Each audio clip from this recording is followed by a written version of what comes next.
But I'll tell you this morning, how many of you know temptation is seasonal? There'll be times in your life when temptation will be real to you and affect you and bother you, and then there'll be times when it seems like the temptation is not bothering you much. But how many of you know the Bible tells us that Satan leaves for a season, and then he'll return.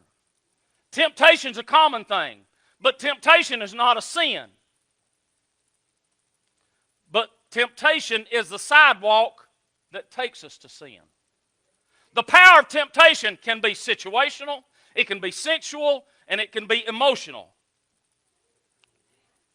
Somebody turn and look at your neighbor and say, pray for the preacher.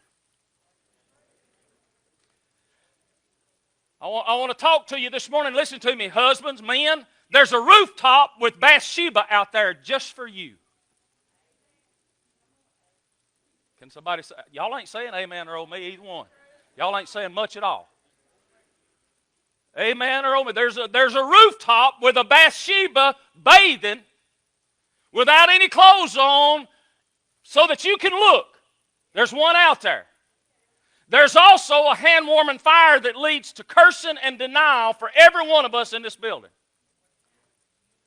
There's a conversation. Listen, there's a conversation out there waiting for you to take part that's full of gossip. Amen or oh me.